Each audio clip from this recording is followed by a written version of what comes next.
द्वादश स्थान में शुक्रदेव।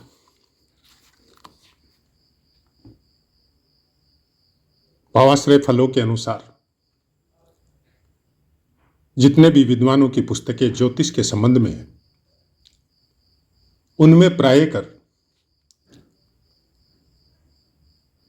भौतिक सुखों के विषय में तो द्वादश स्थान के शुक्रदेव को अच्छा बताया है, लेकिन बाकी बातों के लिए कुछ विशेष अच्छा नहीं बताया। क्यों नहीं बताया, क्या कारण है और किस तरह की बाकी कुंडलियों के अनुसार कैसे फल प्राप्त हो सकते हैं, उसकी चर्चा इसी वीडियो के नेक्स्ट पार्ट में हम लोग करेंगे। जय माता की मित्रों, आज चर्चा करते हैं द्वादश स्थान में शुक्रदेव अगर आपके हो तो किस तरह के फल प्राप्त होते। शुक्रदेव द्वादश स्थान में आपके चतुर्थ स्थान और आपके लाभ भाव का स्वामित्व लेके प्लेस होते। तो भावेश फलाध्याय के अनुसार पुस्तक में यह भी लिखा हुआ है कि चतुर्देश व्यय भाव में बैठा हो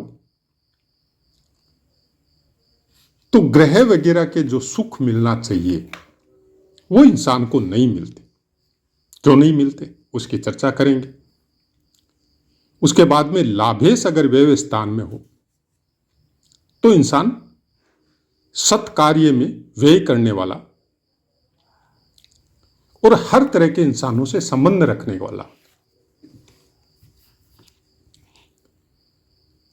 अब सुख नहीं मिलते आपको, चतुर्थ स्थान के संबंध में सुख नहीं मिलते। ये सब बातें पुस्तकों में लिखी, हमने नहीं लिखी।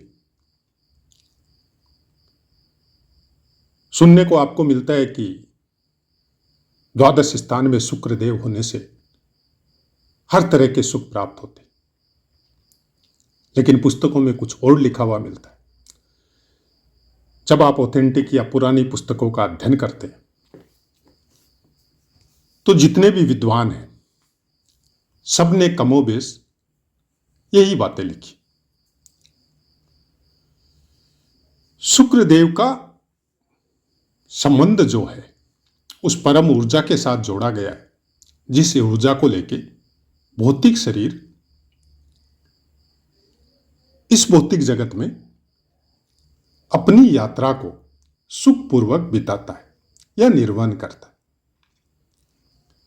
जैसे जैसे वो ऊर्जा आपकी क्षीण होते जाती है वैसे वैसे इस शरीर का धीरे धीरे सब अंग निष्क्रिय होते जाते। पुराने समय की अगर बातें करें तो आदमियों की उम्र बहुत लंबी होती थी। उसका सबसे बड़ा कारण था कि उस समय के नियम, चाहे वो किसी भी आश्रम के हो, गृहस्थ हो, वानप्रस्थ हो,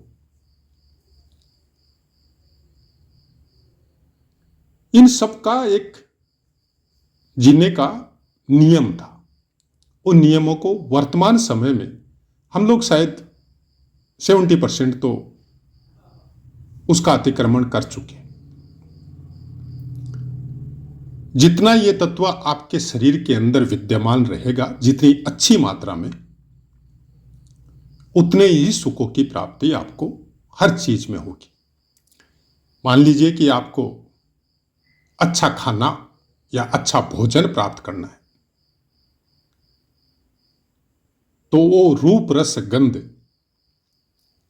जो शुक्रदेव की सहायता से प्राप्त होते हैं, वो शक्ति अगर आपकी खत्म हो गई तो आपको घास और बहुत अच्छी सब्जी या रोटी या तरह तरह के पकवान, उनके खाने में आपको कोई विशेष अंतर नजर नहीं आएगा। हर तरह की सुख की अनुभूति आपको रूप रस और गंध से होती है। वो आपके मन को संचारित करती है और मन उन सुखों का भोग करता है। आपने शायद महाभारत में ही देखने को मिलता है, वैसे तो पुराणों में और में वो सब बहुत कथा है, महर्षि या ब्रह्म ऋषि दुर्वासा ऋषि की। उनका नाम दुर्वासा है, हम लोग उसको यहीं तक समझ जाते हैं कि वो एक क्रोधी ऋषि थे तुरंत श्राप देते थे। उनके सामने चाहे त्रिदेव हो, चाहे कोई स्वर्ग के इंद्र आदि देव हो, वो श्राप देते समय थोड़ी सी भी देरी नहीं करते थे। और ये प्रकृति, ये नियम, ये कालचक्र उनके श्राप को ओबे करता था और उसी अनुसार वो अपने कार्य के द्वारा उन श्राप का पालन भी करवाता था। दुर्वासा नाम से बहुत कुछ पता चलता है। उनके बारे में जब पुराणों में हम लोग अध्ययन करते हैं तो उनके बारे में आता है कि उन्होंने अपने रूप रस गंध को एक जगह ले जाके स्थिर कर दिया था। कहां स्थिर किया? कुछ भी खाने को मिले, जो दूब में रूप रस गंध होती है, दुर्वा, जो हम लोग भगवान गणेश को चढ़ाते हैं, उसमें जैसी सुगंध है, उसके जैसे तत्व है, उसमें जैसा रस है, आप कोई भी पकवान, अच्छे अच्छे मिष्टान भोजन उनको प्राप्त करवा दो, वो सब में उसी का आनंद लेते थे। उसके अलावा उनके अंदर कोई भी चीज ठहरती नहीं थी, क्योंकि उन्होंने अपने योग दृष्टि से या अपने शुक्र तत्व की वजह से उस ब्रह्मचर्य का पालन करते हुए उस शक्ति को कुछ इस तरह एक्टिवेट कर लिया कि कुछ भी खाने पीने को मिले उसमें दुर्वा रस का आभास हो। इसलिए उनका नाम दुर्वासा ऋषि पड़ा। अब आप कैसे भी पकवान डालो, आप सूखी रोटी दो या मिष्टान भोजन दो, उनके लिए वो दूब है, दुर्वा है। शुक्र इसी से कनेक्ट होता है। 12वां स्थान व्यय का स्थान है। किसका व्यय? आपके लगन का, आपके लाभ का नहीं है। लाभ स्थान से यह द्वितीय होता है, मतलब आपकी इच्छाओं का लाभ। और आपके लगन का एकादश स्थान आपकी इच्छाएं, आपकी विश, उसको कन्वर्ट करेंगे धन में। धन का क्या करेंगे? अपने शरीर के लिए भोग करेंगे। तो क्या भोगों की मात्रा अनिश्चित रूप से बढ़ती जाएगी? जरूर बढ़ेगी। शुक्र तत्व ऐसे इंसानों के क्षीण नहीं होते यूज करने के बावजूद भी, क्योंकि इतनी तीव्र गति से इनके अंदर वो तत्व बनते हैं कि वो सब भावनाएं इनकी मरती नहीं है। और उसी तत्व की अधिकता की वजह से सब सुखों को प्राप्त करते हैं। इसीलिए बोला जाता है कि द्वादश स्थान का शुक्रदेव आपको भौतिक जगत में सब सुखों की प्राप्ति करवाता है। एक दूसरा भी कारण है, जैसा हमने कई पाठों में बताया कि शुक्रदेव जहां विराजमान होते हैं उसके आगे वाले भाव को पुष्ट करते हैं। तो ये आपके शरीर वाले, आपके लगन वाले, आपके खुद के भाव को ये पुष्ट करते हैं। मतलब आपके शारीरिक स्वास्थ्य, इंसान कामुक होने के बावजूद भी शारीरिक स्वास्थ्य की कोई हानि नहीं होती। यही कारण है कि शुक्र द्वादश स्थान में अच्छे फल प्राप्त करवाता है, क्योंकि जो शक्ति आपके पास जरूरत से ज्यादा रहती है तो जाहिर सी बात है उसका व्यय भी आप ज्यादा करेंगे। और इतनी क्षमता वर्तमान समय में इंसानों के पास नहीं है कि उसको रोक के कोई दूसरे क्षेत्र में उसका यूज करे। दूसरा क्षेत्र आध्यात्मिक का है। तो 12वें स्थान का शुक्रदेव आपको कितनी भी कोशिश कर लो, आपको योग अध्यात्म उसमें नहीं जाने देता, अगर शनि की या गुरु की दृष्टि इनके ऊपर या युति नहीं हो तो।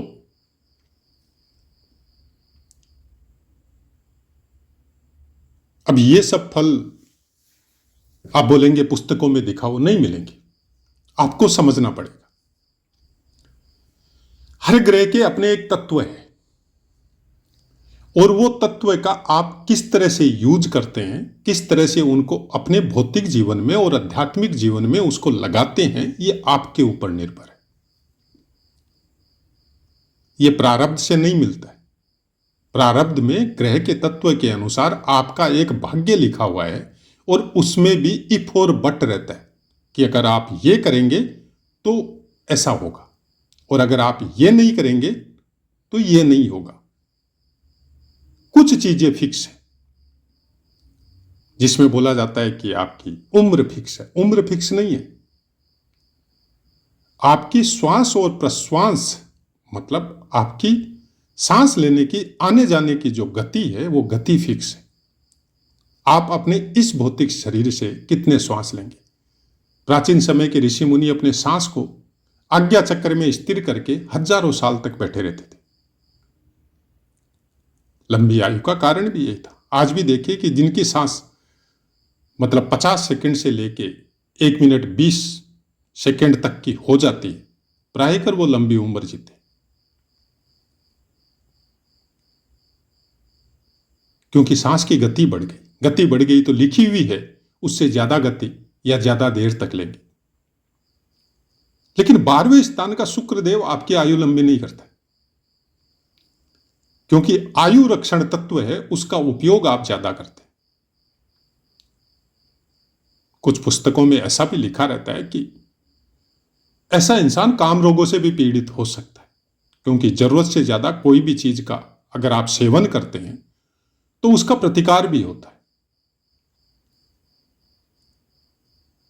तो ऐसे बच्चों के ऊपर कुछ नीति नियम होते, या ऐसे हम लोग, हमारी एज वाले या हमसे थोड़े कम एज वाले बच्चे अगर ज्योतिष में थोड़ा सा भी इंटरेस्ट रखते हैं और इस चीज को अगर फॉलो कर ले तो बहुत अच्छी उम्र बिताएंगे।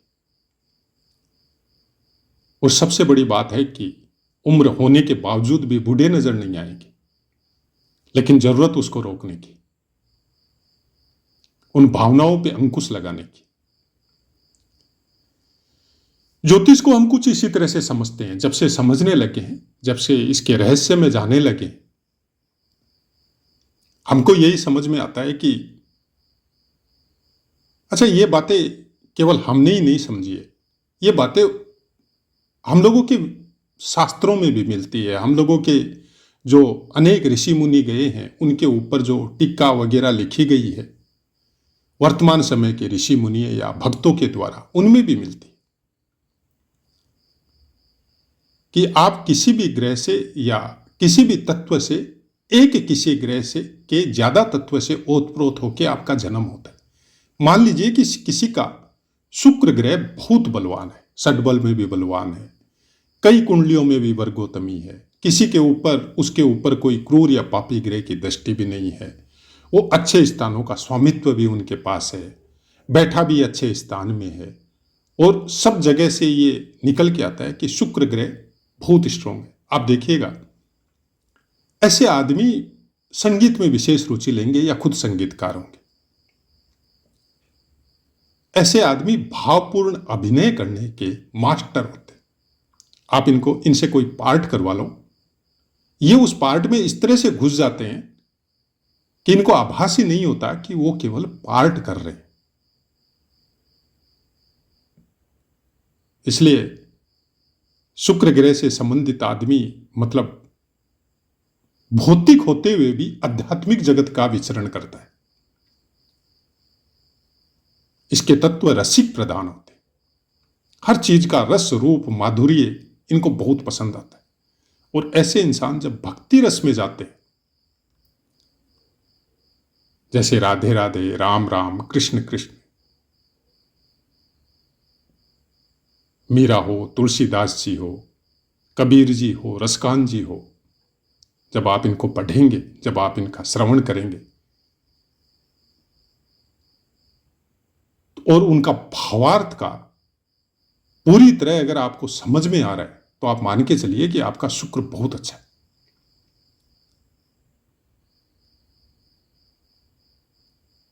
फिर ऐसे इंसानों के पास काम सुख के लिए समय नहीं होता है, जबकि उनका शुक्र बहुत मजबूत है। उनको ये पता ही नहीं होता है, एक सीमा पे इस तरह से कन्वर्ट हो जाते हैं, उनको पता भी नहीं होता है कि उनको कोई अलग भौतिक शरीर के सुख भोगने के लिए कोई दूसरा शरीर भी चाहिए, नहीं। उनके खुद के अंदर ही स्त्री तत्व इतना ज़्यादा अच्छी मात्रा में विराजमान हो जाता है कि उनको आभास ही नहीं होता है कि वो पुरुष है या स्त्री है। उनको केवल इतना आभास होता है कि वो प्रभु के है और प्रभु हमारे है।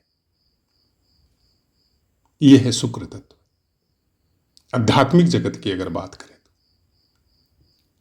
और हर आदमी इस तत्व को जागृत कर सकता है, क्योंकि यह शक्ति केवल इंसानों के पास है, जानवर या पशु पक्षियों के पास नहीं है। इसलिए कर्म के ऊपर विशेष जोर दिया जाता है गीता के द्वारा।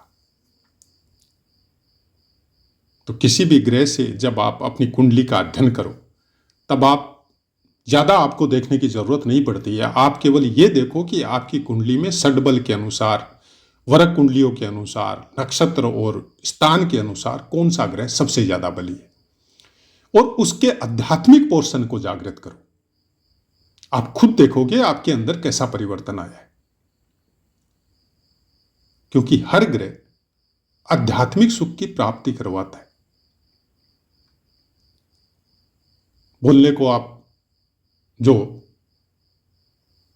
शुरुआती वे में जब हम लोग ज्योतिष का अध्ययन करते हैं, तो किसी ने एक पाठ सुना और कोई ज्योतिष का अध्ययन कर रहा है और फट से ये पाठ सुन के हम कमेंट मार सकता है कि मंगल है षड्बल में बहुत बड़ा, हर तरह से पूरे बल से युक्त है, उसके ऊपर किसी ग्रह की दृष्टि वगैरह भी नहीं है, वो कैसे आध्यात्मिक सुख दे सकता है। मंगल सबसे ज्यादा आध्यात्मिक सुख दे सकता है, हर ग्रह दे सकता है। हम बोलते मंगल का मतलब है सत्य बोलना, मंगल का मतलब है अपने बल के द्वारा लोगों का भला करना, सबकी सेवा करना, अपने वचन पे अडिग रहना, और देश सेवा, समाज सेवा या धर्म की सेवा सबसे आगे मिलना। तो फिर ये आध्यात्मिक सुख में कन्वर्ट हो जाता है, क्योंकि कुछ नियम जो ग्रह के या सनातन धर्म के हैं, वो सबके सब नियम, सबके सब संस्कार इन्हीं ग्रहों से कनेक्ट होके, हर ग्रह से कनेक्ट होके भगवान विष्णु के अवतार हुए और पूर्ण आध्यात्मिक अवतार हुए। अगर भौतिक सुख ही सब ग्रह देते हैं, तो फिर भगवान को इन ग्रहों से कनेक्ट होके उनके पूर्णांश होके अवतार नहीं लेने थे, उनके भिन्न लेने थे फिर अवतार।